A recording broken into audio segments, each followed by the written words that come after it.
അത് വളരെയധികം ചിന്തിക്കേണ്ട ഒരു വിഷയമാണ്.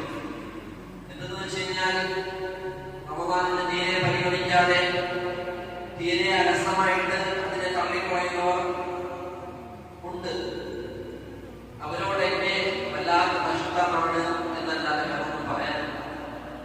പ്രത്യേകിച്ച് നമ്മളിൽ നിന്ന് മരണപ്പെട്ടു പോയവർ പോലും അവരോട് ഏത് മാസമാണ് നിങ്ങൾക്ക് ഏറ്റവും കൂടുതൽ നിങ്ങൾ ആഗ്രഹിക്കുന്നത് എന്ന് ചോദിച്ചാൽ അത് റമദാൻ മാസത്തിലാണെന്ന് അവർ പറയും.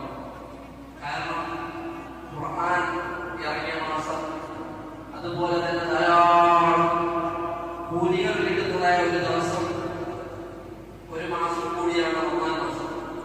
റമദാൻ മാസത്തിൽ നിങ്ങൾക്ക് എല്ലാവർക്കും അറിയുമോ എന്നറിയില്ല, ഓരോ തറാവീഹിനും വളരെയധികം പ്രത്യേകതകളുണ്ട്. ഓരോ തറാവീഹിനും പ്രത്യേകതകളുണ്ട്. ഒന്നാമത്തെ രാവിന്റെ പ്രത്യേകത, ഒന്നാമത്തെ തറാവീഹിന്റെ പ്രത്യേകത നമ്മളൊന്ന് മനസ്സിലാക്കുമ്പോൾ ആ ഒരു തറാവീഹ് കൊണ്ട് രക്ഷപ്പെടുന്ന ആൾക്കാർ നമ്മുടെ മുന്നിൽ. അതായത് ആ തറാവീഹിനെ കാണേണ്ടതായ രൂപത്തിൽ അതിനെ കാണുക. അതായത് ആ കുട്ടി എന്തെങ്കിലും പാവങ്ങൾ ചെയ്തിട്ടുണ്ടോ? കാണൂലല്ലോ.